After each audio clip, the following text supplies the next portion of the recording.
விவசாயம் அப்படின்னு எடுத்துக்கிட்டோம்னா மொத்தம் 4 ஸ்டேஜஸ் இருக்கு. எந்த பயிர்கள் இருந்தாலும் சரி இந்த 4 ஸ்டேஜ்ல தான் அது கவர் ஆகும். எப்படி வெல்னஸ் ட்ரைனிங்ல அந்த 5 தூண்களுக்குள்ளதான் நம்ம ஆரோக்கியம் கவர் ஆகும்னு பார்த்தோமா, அதே போலதான் இங்க 4 ஸ்டேஜஸ். இந்த 4 ஸ்டேஜஸ்ல முதல் ஸ்டேஜ்ங்கிறது என்ன? விதைக்கின்ற பருவம். இந்த விதைக்கின்ற பருவம் வரத்துக்கு முன்னாடியே இன்னும் ஒரு ஸ்டேஜ் இருக்கு, அதுதான் நிலத்தை தயார் பண்ண வேண்டிய ஒரு இடம்.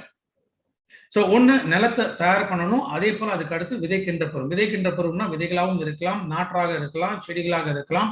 ஸோ அது எப்படி நம்ம கொண்டு வர போறோமோ அதை பொறுத்து இருக்கு. பட் எதுவாக இருந்தாலுமே அதுக்கு ஒரு உயிர் கொடுக்கக்கூடிய இடம் அதுதான் விதைக்கின்ற பருவம் அப்படின்னு சொல்லி நிலநேர்த்தி பண்ணி அதற்கப்புறமாக விதைக்கின்ற இந்த பருவம் இது வந்து ஸ்டேஜ் 1 அப்படின்னு நம்ம சொல்லுவோம். அடுத்து ரெண்டாவது ஸ்டேஜ் 2 என்ன? இது வெஜிடேட்டிவ் ஸ்டேஜ்னு சொல்லு. வெஜிடேட்டிவ் ஸ்டேஜ்னா நம்ம என்னத்துக்காக அந்த பயிர் வச்சோமோ அந்த பயிர் கொஞ்சம் கொஞ்சமா வளர ஆரம்பிச்சு அதோட மேக்சிமம் சைஸ் வந்து வளர ஆரம்பிக்கும். இதுதான் ரெண்டாவது ஸ்டேஜ். அதனாலதான் இதை வெஜிடேட்டிவ் ஸ்டேஜ் அப்படின்னு நம்ம சொல்லுவோம். அடுத்து மூன்றாவது ஸ்டேஜ். இந்த மூன்றாவது ஸ்டேஜ் அப்படிங்கிறது என்ன? Flowering stage. எதுக்காக அந்த உற்பத்தி நம்ம தயார் பண்ண ஆரம்பிக்கிறோமோ அந்த உற்பத்தி வந்து துளிர் விடக்கூடிய ஒரு ஸ்டேஜ் காலகட்டம், அது மூன்றாவது ஸ்டேஜ்னு சொல்றோம். அண்ட் நாலாவதா அறுவடை, கல்டிவேஷன். ஸோ கல்டிவேஷனுக்கான ஒரு ஸ்டேஜ். ஸோ அந்த ப்ரொடியூஸ் இதுக்கான உற்பத்தி நம்ம கொடுத்துருக்கோமோ அந்த உற்பத்தி முழுமை அடைஞ்சு அதுலேருந்து அறுவடை பண்ணி நம்ம ஃபர்தர் நம்ம பயன்பாட்டிற்கு எடுத்துக்கொள்ளக்கூடிய ஸ்டேஜ் தான் இந்த நாலாவது ஸ்டேஜ். ஸோ இந்த 4 ஸ்டேஜஸ் தான் முக்கியம். ஏன்னா இப்போ நிறைய பேர் வந்து உங்களுக்கு பர்சனலா எத்தனை விதமான டவுட்ஸ் இருக்கலாம். அந்த டவுட்ஸை நீங்க கிளாரிஃபிகேஷன் வேணும் அப்படின்னா ஃபர்ஸ்ட் ஆஃப் ஆல் அந்த நெற்பயிரோ இல்ல மற்ற பயிர்களோ என்ன ஸ்டேஜ்ல இருக்குங்கிறத முதல்ல புரிஞ்சுக்கங்க. அந்த ஸ்டேஜை புரிஞ்சுக்கிட்டாதான் அந்தந்த ஸ்டேஜுக்கு என்ன மாதிரியான ப்ராடக்டை நம்ம சஜஸ்ட் பண்ண முடியுங்கிற அந்த நாலேஜ் வந்து நமக்கு ரொம்ப ரொம்ப இம்பார்ட்டன்ட். ஏன்னா ஜென்ரலா இப்போ இந்த மாதிரி இருக்கு அந்த மாதிரி இருக்கு இது என்ன கொடுக்கலாம் அப்படிங்கிற மாதிரி இல்லை. ஏன்னா அந்த ஹெல்த் ஃபுட் சப்ளிமெண்ட்ஸ் மாதிரி நம்ம ஏதோ ஒரு ப்ராடக்ட்டை கொடுத்தோம் அப்படிங்கிற மாதிரி இந்த இடத்துல விட முடியாது. ஏன்னா ஒரு சப்ளிமெண்ட் எடுக்கிறாங்க, ஒரு மாசம் பாக்குறாங்க, இல்ல அடுத்த மாசம் திரும்ப வந்து வேற ப்ராடக்ட் வந்து மாத்திட்டு போயிடலாம். பட் அக்ரிகல்ச்சர் பொறுத்த வரைக்கும் ஒன்ஸ் ஒரு ஒரு ஒரு ஒரு பயிரோட அந்த முழுமையான ஒரு காலம், அது 90 நாட்கள் இருக்கலாம், 120 நாட்கள் இருக்கலாம், இல்ல 30 நாட்கள் இருக்கலாம். அந்த முழு காலம் எப்படி இருக்கும் அந்த காலகட்டம் வரைக்கும் நம்ம வேற எதுவும் மாற்ற முடியாது. ஏன்னா அதை மாற்றும் பொழுது பிகாஸ் பயிர்களும் அதற்கும் உயிர் இருக்கு.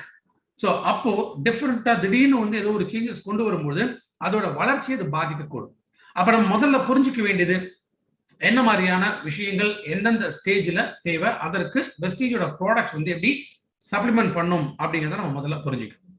ஸோ அக்ரி 82 இந்த அக்ரி 82 பொறுத்த வரைக்கும் 3 விதமான பேக்கிங்ல இருக்கு. 5 லிட்டர் பேக்கிங் இருக்கு, 100 ml into 3 அப்படிங்கிற ஒரு பேக்கு, தென் 500 ml. இந்த 3 பேக்ல தான் அக்ரி 82 இந்த ப்ராடக்ட் வந்து நமக்கு கிடைக்கும். சரி, ஏன் அக்ரி 82? இது அக்ரி 82 பொறுத்த வரைக்கும் இது வந்து நான் அயானிக் ஸ்ப்ரே அப்படின்னு சொல்லுவோம். அயானிக் அப்படின்னா என்ன? ஜென்ரலா வந்து இந்த பாசிட்டிவ் நெகட்டிவ் சார்ஜஸ் அப்படிங்கிறது இருக்கும் இல்லையா, அது இல்லாத நியூட்ரலைஸ் பண்ணப்பட்ட ரொம்ப ரொம்ப சேஃபான ஒரு சர்ஃபெக்டன்ட் அப்படின்னு சொல்லுவோம். சர்ஃபெக்டன்ட்னா இப்போ ஒரு சர்ஃப் வந்து தண்ணியில கரைச்சோன்னா எப்படி இருக்கும், ஒரு மாதிரி குழகுழப்பு இருக்கும் இல்லையா, அந்த மாதிரி இருக்கக்கூடிய ஒரு சர்ஃபெக்டன்ட் பேஸ் தான் முக்கியமாக அக்ரி 82. இதுல 82 ஆக்சுவல் இன்கிரீடியன்ஸ் இதுல இருக்கிறதுனால, 82% இன்கிரீடியன்ஸ் இதுல இருக்கிறதுனால இதுக்கு அக்ரி 82 அப்படின்னு பேர் வச்சு. ஸோ இதில் எந்த விதமான நச்சுத்தன்மைகள் இல்லை அப்படிங்கிறதுனால இது மனிதனுக்கும் சரி, மிருகங்களுக்கும் சரி, ஈவன் விவசாயத்திற்கும் சரி எந்த விதமான தீங்கும் ஏற்படாது.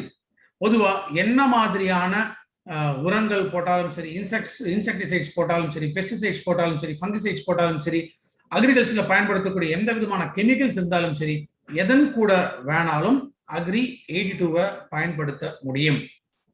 ஸோ அக்ரியோட ஃபங்க்ஷன்ஸ், ஃபர்ஸ்ட் திங் ஆக்டிவேட்டர். இப்போ நம்ம உடம்புல ரத்தம் இருக்கு. இப்போ இந்த ரத்த ஓட்டம் ஒருவேளை ரத்த குழாய்கள் ஒரு கொழுப்புனால அடைப்பு ஏற்பட்டுச்சுன்னா என்ன ஆகும்? பிளாக் ஆகும்.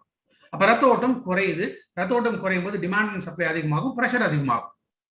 இதுக்கு நம்ம என்ன பண்ணலாம்? ஒரு ஃபிளாக்ஸ் ஆயில் எடுக்கலாம், இல்ல எல்ஆர்ஜின் எடுக்கலாம், கேனோட்ரோம் எடுக்கலாம். ஸோ இந்த மாதிரி சப்ளிமெண்ட்ஸ் எடுக்கும்போது என்ன ஆகுது? இந்த கொழுப்பு வந்து கரைச்சு பிளட் சர்க்குலேஷனை ஃப்ரீ பண்ணிவிடும். இப்ப செடிகளுக்கு ரத்தம் இருக்கா? எஸ், செடிகளுக்கும் ரத்தம் இருக்கு. இந்த வெள்ளை கலர்ல இருக்கக்கூடிய திரவம் இதுதான் செடிகளோட ரத்தம். இப்போ இந்த ரத்தம், செடிகளோட ரத்தம், இது முழுமையாக செடிகளுக்கு போய் சேரணும். அந்த மாதிரி முழுமையாக போய் சேர முடியாத பொழுது கிடைக்கின்ற ஊட்டச்சத்துக்களும் செடிகளுக்கு முழுமையாக போய் சேராது. அப்ப அக்ரி 82 மிக்ஸ் பண்ணி கொடுக்கும்போது என்ன ஆகும்னா, என்னென்ன ஊட்டச்சத்துக்கள், நுண்ணூட்டச்சத்துக்கள் எதுலேருந்து, நிலத்திலேருந்து, வேர்லேருந்து எடுக்குதோ, நம்ம கொடுக்கக்கூடிய உரங்கள்ல இருந்து எடுக்குதோ, இது எல்லாமே அந்த இலைகள் வரைக்கும், உற்பத்திகள் வரைக்கும் முழுமையாக கொண்டு போய் சேர்க்கக்கூடியதான் அக்ரி 82 மெயின் ஃபங்க்ஷன். அதனால இதை ஆக்டிவேட்டர் அப்படின்னு நம்ம சொல்லுவோம். ஸோ நம்மளுடைய அக்ரிகல்ச்சர் ப்ராடக்ட்ஸ் இருந்தாலும் சரி, இல்லை மார்க்கெட்ல இருக்கக்கூடிய எத்தனை விதமான அக்ரிகல்ச்சர் ப்ராடக்ட்ஸ் இருந்தாலும் சரி, எது கூட வேணாலுமே அக்ரி 82 காம்பினேஷன்ஸ்ல கொடுக்கும்போது அது இன்னும் எஃபெக்டிவா அந்த செடியோ மரமோ இதை பயன்படுத்துறதுக்கு சப்போர்ட் பண்ணக்கூடியது 82. ரெண்டாவது ஸ்ப்ரெடர். பொதுவாக என்ன ஆகும், இப்போ ஸ்ப்ரே அப்ளிகேஷன்ல கொடுக்குறாங்க. இந்த ஸ்ப்ரே அப்ளிகேஷன் பண்ணும்போது என்ன ஆகும்னா, இலைகள் மேல டிராப்லெட்ஸ் மாதிரி ஃபார்ம் ஆகும். இப்போ இந்த டிராப்லெட்ஸ் நிற்குமானா நிற்காது. கொஞ்ச நேரம் ஆன பிறகு அந்த டிராப்லெட்ஸ் வந்து கீழே விழுந்துடும். அப்போ ஒருவேளை அந்த வாட்டர்ல ஏதாவது வந்து பூச்சிக்கொல்லிகளோ இல்லை வந்து வளர்ச்சிக்கு தேவைப்படக்கூடிய உரங்களோ ஏதோ மிக்ஸ் பண்ணி கொடுத்துருந்தாங்க அப்படின்னா, அந்த டிராப்லெட்ஸ் ஃபார்ம் ஆகுறதுனால என்ன ஆகுதுன்னா, முறையாக அந்த செடிகளுக்கு போய் சேராது. இலைகள் மூலமாக அது முழுசாக போய் சேராது. அப்ப அக்ரி 82 மிக்ஸ் பண்ணி கொடுக்கும்போது என்ன ஆகுது, அந்த இலைகளோட சர்ஃபேசஸ்ல மேல வந்து ஈஸியா ஸ்ப்ரெட் பண்ண முடியும். பொதுவாக இந்த பூச்சிகள், கிருமிகள் இதெல்லாமே எங்க இருக்குன்னா, இலைகளோட அடிப்பகுதியில தான் நம்ம அதிகமாக பார்க்க முடியும். இப்போ ஏதோ ஒரு ஸ்ப்ரே கொடுக்குறாங்க, ஒரு பெஸ்டிசைட் கொடுக்குறாங்க, இன்செக்டிசைட் வந்து ஸ்ப்ரேல கொடுக்குறாங்களா, இதை மேல அடிக்கும் போது என்ன ஆகுது, இப்போ இலையில வந்து வழிஞ்சு தரையில விழுந்துடும், நிலத்துல விழுந்துருது. அப்ப எந்த விதமான யூசேஜும் கிடையாது. பட் 82 மிக்ஸ் பண்ணி கொடுக்கும்போது என்ன ஆகும், இது வந்து ஒரு ஒட்டும் திரவம் அப்படின்னு சொல்றதுனால இது ஒரு ஈவனா அந்த சர்ஃபேஸ் மேல ஸ்ப்ரெட் ஆகிறதுனால ஸோ ஊடுருவி பாயக்கூடிய தன்மை, அந்த பெனிட்ரேட்டிங் பவர் அக்ரி 82 மூலமாக எந்த விதமான கெமிக்கல்ஸ் கொடுக்குறோமோ அதற்கு கிடைக்கக்கூடியது. அப்போ இலையோட அடிப்பகுதியில இருந்தாலும் இந்த பெனிட்ரேட்டிங் பவர் இருக்கிறதுனால கீழ்ப்பகுதியில் இருக்கக்கூடிய பூச்சிகளோ புழுக்களோ பூஞ்சைகளோ எதுவாக இருந்தாலுமே அது முழுமையாக அழிக்கப்படும்.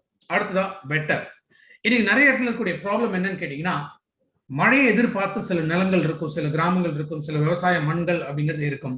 சில இடத்துல வந்து தண்ணி அதிகமா தேவைப்படாது, சில இடத்துல வந்து ஒரு தடவைக்கு 4 தடவை தண்ணி கொடுக்குற மாதிரி இருக்கும். ஏன்னா நிலத்தோட அந்த உறிஞ்சு தன்மைங்கிறது ரொம்ப ரொம்ப வீக்கா இருக்கலாம். அப்ப இந்த மாதிரியான ஒரு சூழ்நிலைகளை 82 நம்ம கலந்து கொடுக்கும்போது என்ன ஆகுது, நிலத்தோட ஈரத்தன்மையை தக்க வைக்கும். இப்ப ஜென்ரலா ஒரு பெங்களூர்ல ஒருத்தர் வந்து ஒரு விவசாயம் பண்றான்னு வச்சுங்களேன். ஏன்னா பெங்களூரோட கிளைமேட் கண்டிஷன்ஸ் பொறுத்த வரைக்கும் வருஷம் முழுக்குமே ஓரளவுக்கு ஒரு கூல் கிளைமேட் தான். அப்போ அவ்வளவு சீக்கிரம் அந்த இடத்துல வந்து எவாபரேஷன் அப்படிங்கிறது இருக்காது. அப்போ தண்ணி வந்து பற்றாக்குறைங்கிறது அங்க கம்மியா தான் இருக்கும். அப்போ ஒரு ஒரு உற்பத்திக்கு ஒரு மாசத்துல 2 தடவை நீர்ப்பாசனம் அவங்க செஞ்சாலே போதும். அதுவே இன்னைக்கு தமிழ்நாட்டில் எடுத்துங்க, தமிழ்நாட்டில் மோஸ்ட்லி இன்னைக்கு மழையை நம்பி இருக்கக்கூடிய இடங்கள் தான் இருக்கு. அப்ப மழை வந்து முழுசா இல்லைன்னா நம்ம மேட்டூர் டேம்ல இருந்து தண்ணி வந்து ப்ராப்பரா வரல அப்படிங்கும்போது என்ன ஆகுது, அப்போ தண்ணி நம்ம நிறைய கொடுக்குற மாதிரி ஆகும். அப்ப இந்த இடத்துல அந்த வாட்டரோட கன்சம்ஷன் வந்து இன்னும் அதிகமாகுது. பட் வேறஸ் இது ஒரு சர்ஃபெக்டன்ட் பேஸ் அப்படிங்கிறதுனால, இந்த குழகுழப்பு தன்மை இருக்கிறதுனால நீர் பாசனத்தோட அக்ரி 82 மிக்ஸ் பண்ணி நம்ம கொடுக்கும்போது என்ன ஆகுது, நிலத்துல நீரை தக்க வைக்கக்கூடிய தன்மை உண்டு. இப்போ ஒரு மாசத்துல நீங்க 3 தடவை நீர் பாசனம் செய்யணுமா, அது இப்போ 15 நாளுக்கு ஒரு முறை நீங்க கொடுத்தாலே போதும். அப்போ தண்ணீரை மிச்சப்படுத்தக்கூடிய ஒரு தன்மை அக்ரி 82ல இருக்கு. பொதுவா ஏதோ ஒரு உரங்கள் இல்ல கெமிக்கல்ஸ் எல்லாமே வாட்டர்ல மிக்ஸ் பண்ணி ஸ்ப்ரே அப்ளிகேஷன் பண்ணும்போது என்ன ஆகும், நீங்க மிக்ஸ் பண்ணும்போதே ஒண்ணு அது வந்து மேல தங்கி இருக்கும், இல்லைன்னா அந்த ட்ரம்ல வந்து கீழே போய் செட்டில் ஆயிடும். அப்போ கரெக்டா கிடைக்காது. ஸ்ப்ரே அப்ளிகேஷன்ல கொடுக்கும்போது இந்த நாசில்ல போய் அடைப்பு ஏற்படுத்தும். ஆர் சம்டைம்ஸ் என்ன ஆகுனா, ஒரு இடத்துல நிறைய கிடைக்கும், இன்னொரு இடத்துல ரொம்ப ரொம்ப கம்மியா கிடைக்கும். அதே அக்ரி 82 மிக்ஸ் பண்ணி கொடுக்கும்போது என்ன ஆகுது, அது யூனிஃபார்ம் சொல்யூஷனா மாற்றிடும். அப்ப யூனிஃபார்ம் சொல்யூஷனை மாற்றும் பொழுது நம்ம ஸ்ப்ரே அப்ளிகேஷன்ஸ்ல கொடுக்குறோம் அப்படின்னா, அப்போ எல்லா செடிகளுக்குமே ஈவனாக அக்ரி 82 அந்த பெனிஃபிட் வந்து முழுமையாக போகக்கூடியது. அண்ட் அடுத்த பெனிஃபிட் என்னன்னா, பிஹெச் பேலன்ஸ். நிலத்தோட பிஹெச் பேலன்ஸ் ரொம்ப ரொம்ப இம்பார்ட்டன்ட். இப்ப நம்ம பாடியை பொறுத்த வரைக்கும் நம்மளுடைய பிஹெச் பேலன்ஸ் அப்படிங்கிறது எப்போதுமே அமிலத்தன்மையிலிருந்து கரியமிலத்தன்மையாக மாறணும். இப்ப நம்ம உடல் கரியமிலத்தன்மையாக இருந்துச்சுன்னா தான் ரொம்ப நோய் வராமல் பாதுகாப்பை ஏற்படுத்த முடியும். பட் நிலத்தோட தன்மையை பொறுத்த வரைக்கும் அது எப்போதுமே நியூட்ரலா இருக்கும் இந்த பிஹெச் பேலன்ஸ். ஸோ நிலத்தோட அந்த பிஹெச் பேலன்ஸை முக்கியமா மெயின்டைன் பண்ணக்கூடியது அக்ரி 82. ஸோ இதான் மேஜர் ஃபங்க்ஷன்ஸ் அக்ரி 82ல இருந்து கிடைக்கக்கூடியது. ஸோ அக்ரி 82 டோசேஜ் பொதுவா பூச்சிக்கொல்லிகள், பூஞ்சையை கொலை பண்றக்கூடியது, ஃபர்டிலைசர்ஸ் இல்ல வெஸ்டேஜோட மற்ற அக்ரி ப்ராடக்ட்ஸ் இதை மாதிரி கொடுக்கறதாக இருந்தால் ஒரு 15 லிட்டர் டேங்க்ல 5லேருந்து 10 ml வரைக்கும் மிக்ஸ் பண்ணணும். அதே களைக்கொல்லிகள், ஹெர்பிசைட்ஸ்ங்கிறது களைக்கொல்லிகள் அப்படின்னு சொல்லி, இந்த களைக்கொல்லிகளாக இருந்துச்சுன்னா 15லேருந்து 20 ml 15 லிட்டர் தண்ணி, 15:15 அந்த ரேஷியோ. சிம்பிளா சொன்னா 0.5 ml பர் லிட்டர், 0.5லேருந்து 1 ml 1 லிட்டருக்கு வந்து மிக்ஸ் பண்ணிக்கலாம். ஃபர்டிலைசர் ஸோ ஏற்கனவே அங்கே ஒரு ஃபர்டிலைசர் பார்த்தோம், திரும்ப இங்கே ஒரு ஃபர்டிலைசர் அப்படின்னு பார்க்கணும். முதல்ல பார்த்த ஃபர்டிலைசர்ஸ் அப்படிங்கிறது அது வந்து லிக்விட் ஃபார்ம்ல இருக்கக்கூடிய ஃபர்டிலைசர்ஸ். இப்போ நம்ம பார்க்கக்கூடியது வந்து சாலிடா இருக்கக்கூடிய ஃபர்டிலைசர்ஸ். இது மாதிரி சாலிடா இருக்கக்கூடிய ஃபர்டிலைசர்ஸ்ல என்ன பண்ணலாம், 3லேருந்து 4 ml 1 கிலோ வரைக்கும் மிக்ஸ் பண்ணிக்கலாம். அடுத்ததா இரிகேஷன். ஸோ இரிகேஷன் பொறுத்த வரைக்கும் 160லேருந்து 200 ml 1 ஏக்கருக்கு வந்து பயன்படுத்தலாம். இரிகேஷன் அப்படிங்கும்போது நீர் பாசனம் பண்றாங்க இல்லையா, அந்த நீர் பாசனம் பண்ற இடத்துல ஸோ நம்ம இந்த அளவுகள் வந்து இதை நம்ம கொண்டு போகலாம். ஸோ Agri 82ஓட டோசேஜ் அப்படிங்கிறத பார்த்தோம். ஸோ சிம்பிளா ஞாபகம் வச்சுக்கினா 1 ml 1 லிட்டர் இதுதான் கணக்கு. எது கூட வேணாலும் மிக்ஸ் பண்ணாலும் சரி, எவ்வளவு லிட்டர் தண்ணி பயன்படுத்துறோமோ, 100 லிட்டர் பயன்படுத்துறோம்னா 100 ml Agri 82 மிக்ஸ் பண்ணும். ஸோ எவ்வளவு தண்ணி இருக்கோ அதை பொறுத்து. ஸோ ஷார்ட் ஃபார்ம்ல சிம்பிளா ஞாபகம் வச்சுக்கிறதுக்காக 1 ml 1 லிட்டர் தண்ணி இதான் Agri 82ஓட கணக்கு.